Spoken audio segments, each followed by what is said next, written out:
Jake Tapper Show. I want to talk to Jake about his new book. And if you've not read any of the books that Jake has written, we'll tell you about the new one, but he's a terrific writer. Mm-hmm. I was going to write him off as a terrific cartoonist. Turns out he's a terrific writer. More on that in a second. And his irrational love for the Phillies and Eagles. But before we get to that, we have to get to the obvious breaking news of the day as Jake Tapper joins us from The Lead with Jake Tapper on CNN. All right, so Dianne Feinstein, longest-serving female senator. Your thoughts?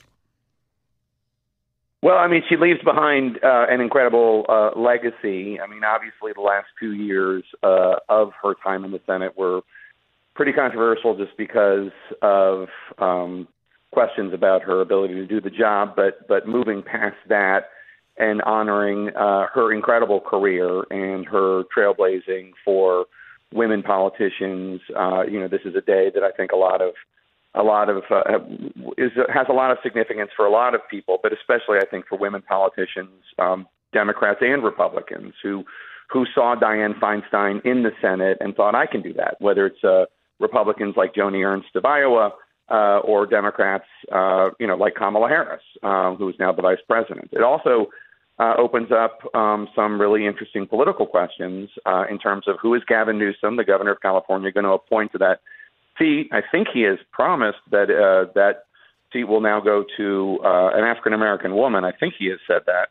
And then also there is now the Senate Judiciary Committee is now 50-50. And are Republicans going to play ball and appoint another Democrat to fill that seat, or are they going to keep it 50-50? So beyond the mourning and the significance, there's some politics at play as well. Well, the way, as you well know, the way this normally works is for a couple of days, there'll be human being behavior, right, and appropriate remembrances of a consequential woman of the highest order, whether you like her politics or not. And then 2 days from now, that'll be forgotten, and there'll be talk of what can we gain from this? Right.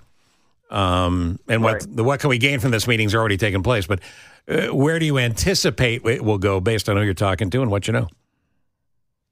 Well, I mean, I'm sorry to be a political reporter and run right to the to the hard question. I get it. But this is a 50-50 Senate now. It is no longer actually, it's now a 40. What is it? It's a 50-49 Senate now,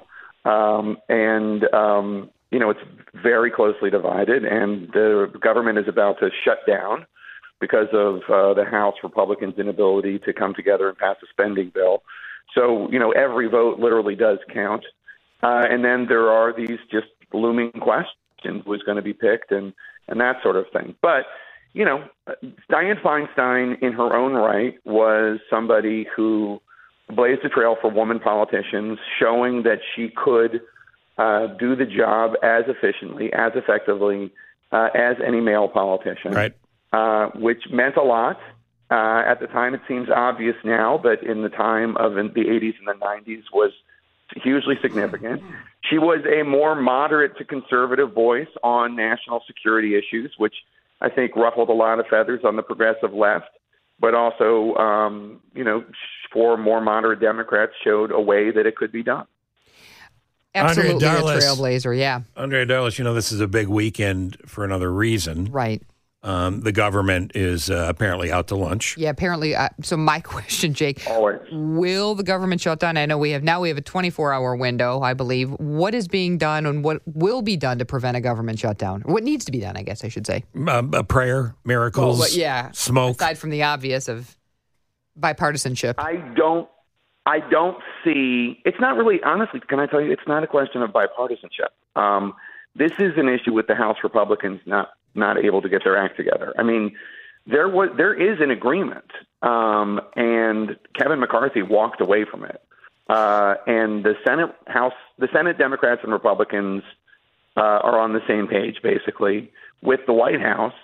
But then Kevin McCarthy, made this agreement and then walked away from it because of his right flank.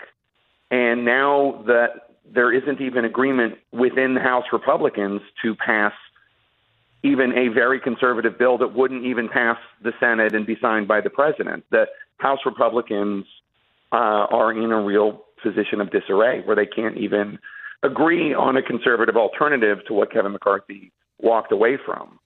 So, I mean, I just don't see a way out of it. I think the government will shut down. I guess, anything could happen theoretically, but there usually is not the political pressure on Congress to give up whatever they're fighting for and make a concession and make compromise until the shutdown has already begun. And I'll tell you, like, past shutdowns, I knew what they were fighting about. Like, right. For instance, in 2013, they were fighting about Obamacare. They wanted to eliminate Obamacare, and they didn't have the votes to do it, so they shut down the government, and then ultimately they had to give up because the votes weren't there. I'm not really quite sure what this shutdown is about, other than Kevin McCarthy and Matt Gaetz hate each other. So it's even odder than previous shutdowns. And one of the reasons I like the lead with Jake Tapper so much is not just because I like Jake and I like the work he does, but because he will tell you about the dumbassery that goes on in Washington every day, including the fact, and I don't think most people know this, Jake, you were talking about this yesterday, Congress gets paid. The government shuts down, and the people putting this country in this position, whether it's a day or 100 days, they're going to continue to get paid. I told my staff, put this in every script. Every time we're mentioning the TSA workers and the food inspectors and the park rangers and the privates and the sergeants who are not going to get paid, and we don't pay the military enough as it is. I mean, these people get pennies. But the military doesn't get paid. All the people that do the jobs of protecting the border and the airports, they don't get paid. But members of Congress get all of their money. It's just so ridiculous and such an example of how upside down the world is. I love the work you're doing with writing. I love the Hellfire Club, the Outpost. Pissed me off, made me cry, all the things you would hope. I hate the fact that the Eagles are an actual NFL team and the Bears aren't. But sorry about that. I like the Bears, by the way. I mean, they're a good team. I mean, usually. Yeah, not this year. Not this year. The brand new book is All the Demons Are Here. And it even features a guy from my youth. I pretended I was Evel Knievel as I got on my bike and rode super fast and jumped over something. But this is another hit for you. Congratulations. Thank you. And there's even a big scene that takes place in Chicago, Evel Knievel. So the book takes place in 1977, and it stars a 20-year-old AWOL Marine who is on the pit crew of Evel Knievel, and his sister Lucy, who is working on a tabloid newspaper tracking down a serial killer in D.C. So I think it's a fun book. But there is a scene that takes place in Chicago that really happened when Evel Knievel jumped over sharks in Chicago. And this is before Fonz jumped the shark. This is months before Fonz jumped the shark. That's the term. Evel Knievel was trying to exploit the Jaws phenomenon, and they weren't really man-eating sharks, but he had the whole thing. He ran up the ramp and he jumped the shark, and in rehearsals he crashed and broke a bunch of bones, and then he couldn't go on and do the show. But that happened in beautiful Chicago. And it's a fabulous book, and it's going to be a fun read, and it'll also grab you. So, I hate to break it to you, you're a good author. Thank you very much. I appreciate it. Where do you find the time, Jake, to do it all? I find, I just try to set aside at least 15 minutes a day. I outline the book, and then I set aside 15 minutes a day, usually in the morning. That's good. Between the kids going off to school and 8:30 when I get my first call for work. And it adds up. The Lead with Jake Tapper every afternoon on CNN, State of the Union on Sundays.